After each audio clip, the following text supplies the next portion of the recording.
Chapter 4. When Jane and Elizabeth were alone, the former, who had been cautious in her praise of Mr. Bingley before, expressed to her sister how very much she admired him. "He is just what a young man ought to be, sensible, good-humoured, lively, and I never saw such happy manners, so much ease, with such perfect good breeding."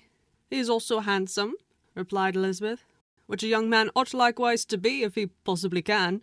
His character is thereby complete. I was very much flattered by his asking me to dance a second time.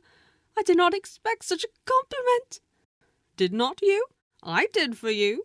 But that is one great difference between us. Compliments always take you by surprise, and me never. What could be more natural than his asking you again? He could not help seeing that you were about 5 times as pretty as every other woman in the room. No thanks to his gallantry for that. Well, he certainly is very agreeable, and I give you leave to like him. You have liked many a stupider person." "Dear Lizzie!" "Oh, you are a great deal too apt, you know, to like people in general. You never see a fault in anybody. All the world are good and agreeable in your eyes.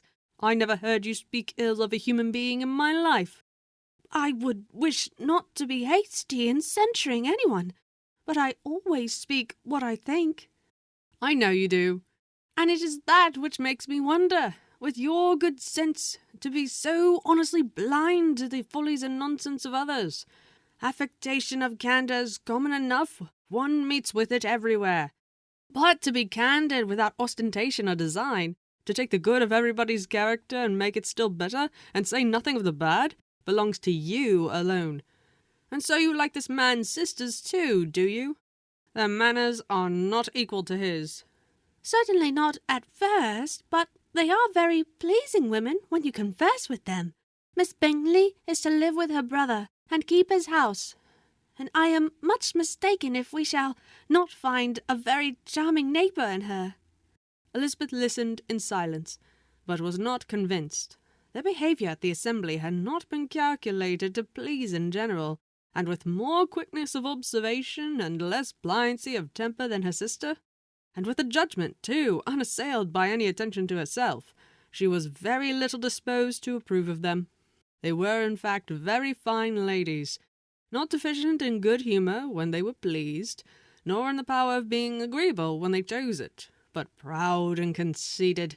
They were rather handsome, had been educated in one of the first private seminaries in town, had a fortune of £20,000, were in the habit of spending more than they ought, and of associating with people of rank, and were therefore in every respect entitled to think well of themselves and meanly of others.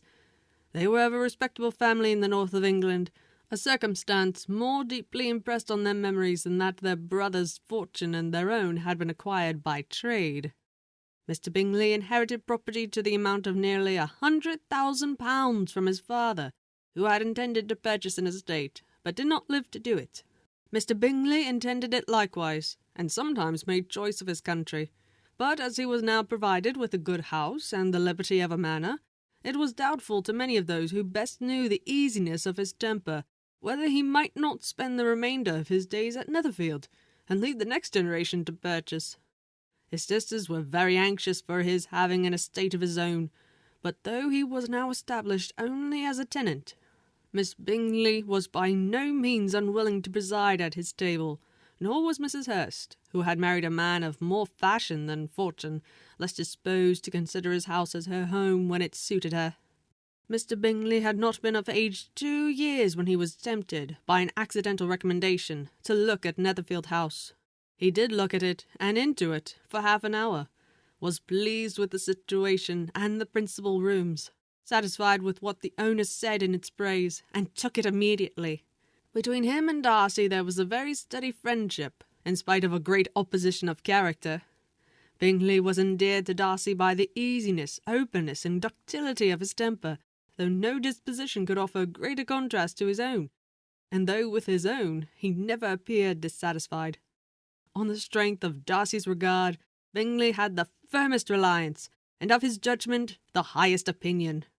In understanding, Darcy was the superior. Bingley was by no means deficient, but Darcy was clever. He was at the same time haughty, reserved, and fastidious, and his manners, though well-bred, were not inviting. In that respect, his friend had greatly the advantage. Bingley was sure of being liked wherever he appeared. Darcy was continually giving offence. The manner in which they spoke of the Meryton assembly was sufficiently characteristic. Bingley had never met with pleasanter people or prettier girls in his life. Everybody had been most kind and attentive to him. There had been no formality, no stiffness. He had soon felt acquainted with all the room. And as to Miss Bennet, he could not conceive an angel more beautiful. Darcy, on the contrary, had seen a collection of people in whom there was little beauty and no fashion, for none of whom he had felt the smallest interest, and from none received either attention or pleasure. Miss Bennet he acknowledged to be pretty, but she smiled too much. Mrs. Hurst and her sister allowed it to be so, but still they admired her and liked her, and pronounced her to be a sweet girl, and one whom they should not object to know more of.